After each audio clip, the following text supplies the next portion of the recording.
प्यारे बच्चों, good evening. आप कैसे हो? आशा करते हैं अच्छे होंगे। आज बहुत ही महत्वपूर्ण क्वेश्चन है आप लोगों का, बहुत ही इंटरेस्टिंग है। इसमें कुछ नोट्स भी हैं, कुछ थियरम भी है, उसके साथ ऑब्जेक्टिव क्वेश्चन भी है। तो आइए हम लोग देखते हैं कि गोस्वामी विठलनाथ का जो रचना है श्रृंगार रस मंडल है। तो गोस्वामी विठलनाथ का जो रचना है उसका क्या नाम है? श्रृंगार रस मंडल। उसी प्रकार नंबर 2 है गोकुलनाथ जी के जो रचना है 84 वैष्णवन की वार्ता है, और इनकी एक और रचना है 252 वैष्णवन की वार्ता। तो दो रचनाएं हैं गोकुलनाथ जी की, 84 वैष्णवन की वार्ता और 252 वैष्णवन की वार्ता। और तीसरी रचना है नाभादास जी का, जिसको अष्टयाम कहते हैं। नाभादास की रचना को क्या कहते हैं? अष्टयाम। चौथा रचना है वैकुंठ मादिक शुक्ल का अगहन महात्म और वैशाख महात्म। और अगला रचना है लल्लू लाल का माधव विलास। तो लल्लू लाल की रचना का नाम क्या है? माधव विलास। छठवां है अकबर के प्रथम दरबारी कवि जो गंग थे, गंग द्वारा लिखित चंद छंद वर्णन की महिमा। तो जो दरबारी कवि गंग थे वो अकबर दरबारी कवि थे, उनकी जो रचना है चंद छंद वर्णन की महिमा। आइए आगे देखते हैं। राम प्रसाद निरंजनाकृत की जो रचना है योग वशिष्ठ है। क्या है राम प्रसाद निरंजनी की रचना? योग वशिष्ठ है। उसी प्रकार दौलत राम की रचना है पद्म पुराण। पद्म पुराण किसकी रचना है? दौलत राम का है। इसी प्रकार मथुरा नाथ शुक्ल की जो रचना है वह पंचांग दर्शन है। पंचांग दर्शन किसकी रचना है? मथुरा नाथ शुक्ल की रचना। मुंशी सदा सुखलाल की जो रचना है सुख सागर है। अगर कहा जाए सुख सागर किसकी रचना है तो मुंशी सदा सुखलाल की रचना है। इंशा अल्लाह खां की जो रचना है रानी केतकी की कहानी। रानी केतकी की कहानी किसकी रचना है? यह रचनाकार कौन है? इंशा अल्लाह खां। तो इसी प्रकार पूछा जाए कि प्रेम सागर का रचनाकार कौन है? लल्लू लाल। लल्लू लाल की कौन सी रचना है? तो लल्लू लाल कृत प्रेम सागर है। आइए हम 13वां देखें। सदल मिश्र के द्वारा लिखित नाचिकेतोपाख्यान है। नाचिकेतोपाख्यान किसकी रचना है? सदल मिश्र की प्रमुख रचना है। आइए हम देखते हैं 19वीं शताब्दी के मध्य में दो और लेखक सामने आते हैं। आइए हम उनके बारे में बात करते हैं, जिनका नाम क्रमशः राजा शिव प्रसाद सितारे हिंद तथा राजा लक्ष्मण सिंह का नाम सामने आता है। जिन्होंने, उसमें पहली बात कर रहा है राजा शिव प्रसाद सितारे हिंद की, कि हिंदी गद्य का अरबी फारसी मिश्रित रूप से प्रतिष्ठित करना चाहा। कौन? राजा शिव प्रसाद सितारे हिंद। और इसके भी उस राजा लक्ष्मण सिंह हैं जो विशुद्ध रूप से संस्कृत गर्भित हिंदी गद्य को पराश्रय किया। उन्होंने उर्दू अंग्रेजी को दैनिक व्यवहार में प्रचलित शब्दों तक अपनी भाषा से दूर रखा। मतलब कि उर्दू और अंग्रेजी को अपनी भाषा से दूर किसने रखा? राजा लक्ष्मण प्रसाद ने रखा। और आगे क्या हुआ? विशुद्ध संस्कृत गर्भित हिंदी गद्य का प्राश्रय किया। उन्होंने उर्दू अंग्रेजी की दैनिक व्यवहार में प्रचलित शब्दों तक को अपनी भाषा से दूर रखा। इसके अतिरिक्त आगरा की बोली का प्रभाव भी उनकी भाषा पर कम नहीं था, मतलब अधिक प्रभाव था। राजा लक्ष्मण सिंह की भाषा पर आगरा की भाषा का प्रभाव था। इसी समय देश में क्षितिज पर भारतेंदु हरिश्चंद्र का उदय हुआ। किसका उदय होता है इन दो राजाओं के पास? मतलब भारतेंदु हरिश्चंद्र का उदय होता है, जिन्होंने अनोखा प्रतिभा और महान व्यक्तित्व से तत्कालीन समाज को अद्भुत रूप से प्रभावित किया। आइए हम आगे देखते हैं प्यारे बच्चों। उन्होंने पूर्ववर्ती लेखकों को एकांकीकृत किया और भाषा संबंधी 200 से बड़े हुए हिंदी गद्य का स्वच्छ, मतलब 19वीं सदी की बात में कह रहा है कि हिंदी गद्य का स्वच्छ संतुलित और श्रेष्ठ रूप सामने रखा। खड़ी बोली हिंदी की बाल्यावस्था में ही इतिहास, भूगोल, विज्ञान, धर्म, पुराण, उपन्यास, नाटक, निबंध, पुरातत्व आदि न जाने कितनी विषयों की ओर हिंदी के लेखन की कार्य की ओर प्रति भारतेंदु एक व्यक्ति नहीं वरन एक संस्था थे। कह रहा है कि भारतेंदु युग में कितने क्षेत्रों में कार्य हुआ, तो उसमें है इतिहास के क्षेत्र में, भूगोल के क्षेत्र में, विज्ञान के क्षेत्र में, धर्म के क्षेत्र में, पुराण के क्षेत्र में, उपन्यास के क्षेत्र में, नाटक के क्षेत्र में, निबंध के क्षेत्र में, पुरातत्व आदि के बारे में न जाने कितनी विषयों पर लेखन का कार्य हुआ, तो के प्रति भारतेंदु का एक व्यक्ति नहीं वरन एक संस्था के रूप में थे। तो कह रहा है उन्होंने कितने ही लेखकों को जन्म दिया, जिनमें प्रमुख है कौन कौन है। श्रीनिवास जी हैं।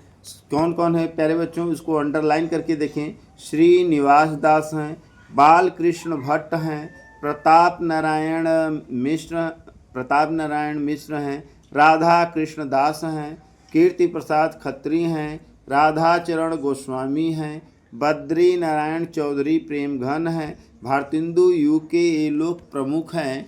इन्होंने इस युग के लेखन में अपनी भाषा, अपनी जात और अपने राष्ट्र के उत्थान के लिए बड़ी अकुलाहट थी, और उन्होंने नवयुग के इस नई लहर को घर घर पहुंचाने का अथक प्रयास किया। भारतेंदु युग के पश्चात 20वीं शताब्दी में एक व्यक्ति ने हिंदी गद्य का निर्माण व प्रसार के लिए सर्वाधिक सराहनीय कार्य किया। उस व्यक्ति का नाम महावीर प्रसाद द्विवेदी है। तो उन्होंने द्विवेदी युग को सन 1900 ईस्वी से 1918 ईस्वी के मध्य में द्विवेदी युग रहा। महावीर प्रसाद द्विवेदी जो हैं महावीर प्रसाद द्विवेदी सरस्वती पत्रिका के संपादक माने जाते हैं। आइए आगे हम देखते हैं प्यारे बच्चों, तो जिनका संपादन काल 1900 ईस्वी माना जाता है। इस युग में पत्र पत्रिकाओं में सरस्वती के अतिरिक्त नागरी प्रचारणी पत्रिका, इंदु पत्रिका, माधुरी पत्रिका, मर्यादा, सुधा, हंस, प्रभा, कर्मवीर, विशाल भारत आदि में हिंदी साहित्य के सर्वतोमुखी विकास में बहुत बड़ी भूमिका प्रस्तुत किया गया। आइए हम आगे देखते हैं प्यारे बच्चों। तो आगे इसमें देखेंगे हम 20 महत्वपूर्ण रचनाओं के बारे में। तो देखिए भाई, रामचंद्रिका के रचयिता हैं। ऑप्शन ए का रहा है तुलसीदास, ऑप्शन बी का रहा है केशवदास, ऑप्शन सी का रहा है मैथिली शरण गुप्त, ऑप्शन डी का रहा है जयशंकर प्रसाद। तो रामचंद्रिका के जो रचयिता हैं वो केशवदास हैं। ऑप्शन बी सही होगा। आइए अगला देखते हैं। जगन्नाथ दास रत्नाकर द्वारा रचित है। तो विनय पत्रिका है, उद्धव शतक है, वैदेही वनवास है और छत्रसाल दशक है। तो जगन्नाथ दास रत्नाकर द्वारा रचित है उद्धव शतक है। क्या है प्यारे बच्चों? उद्धव शतक है। आइए आगे देखते हैं। गंगा अवतरण की रचना करने वाले कवि है। तो गंगा अवतरण ऑप्शन ए का रहा है सुमित्रा नंदन पंत हैं, ऑप्शन बी का रहा है सूर्यकांत त्रिपाठी निराला है, ऑप्शन सी का रहा है भूषण है और जगन्नाथ दास रत्नाकर हैं। तो गंगा अवतरण किसकी रचना है प्यारे बच्चों? तो यह सुमित्रा नंदन पंत की रचना है। आगे है श्री कृष्ण गीतावली के रचयिता हैं। श्री कृष्ण गीतावली के ऑप्शन ए का रहा है तुलसीदास हैं, ऑप्शन बी का रहा है सूरदास हैं, ऑप्शन सी का रहा है भूषण हैं, ऑप्शन डी का रहा है भारतेंदु हरिश्चंद्र हैं। तो बता दें श्री कृष्ण गीतावली के जो रचयिता हैं तुलसीदास हैं। कौन है? तुलसीदास। आइए हम आगे देखते हैं। आशु के रचनाकार हैं। तो ऑप्शन ए का रहा है अयोध्या सिंह उपाध्याय हरिऔध है, ऑप्शन बी का रहा है मैथिली शरण गुप्त हैं, ऑप्शन सी का रहा है महादेवी वर्मा है, ऑप्शन डी का रहा है जयशंकर प्रसाद हैं। तो आशु के जो रचनाकार हैं वह जयशंकर प्रसाद हैं। इस प्रकार ऑप्शन डी सही होगा। अगला है द्वापर के रचयिता हैं। ऑप्शन ए का रहा है मैथिली शरण गुप्त हैं, ऑप्शन बी का रहा है द्वापर के रचयिता है। ऑप्शन ए का रहा है महादेवी वर्मा हैं, ऑप्शन बी का रहा है मैथिली शरण गुप्त हैं, ऑप्शन सी कर रहा है सुमित्रा नंदन पंत हैं, ऑप्शन डी कर रहा है अज्ञे हैं। तो द्वापर की जो रचयिता हैं वो मैथिली शरण गुप्त हैं, ऑप्शन बी सही होगा। आइए अगला क्वेश्चन देखते हैं। भारतेंदु हरिश्चंद्र की रचना है, यहाँ पूछ रहा है भारतेंदु हरिश्चंद्र की रचना है। ऑप्शन ए का रहा है जानकी मंगल है, ऑप्शन बी का रहा है द्वंद्व गीत है, ऑप्शन सी का रहा है रस विलास है, ऑप्शन डी का रहा है प्रेम सरोवर है। तो भारतेंदु हरिश्चंद्र की रचना जो है प्रेम सरोवर है, ऑप्शन डी सही होगा। आइए अगला क्वेश्चन देखते हैं। सुमित्रा नंदन पंत की रचना नहीं है, युगाधार है, युगांत है, लोकायतन है, वीणा है। तो यह आप खुद इसका उत्तर दें प्यारे बच्चों कि इनकी रचना कौन सी नहीं है।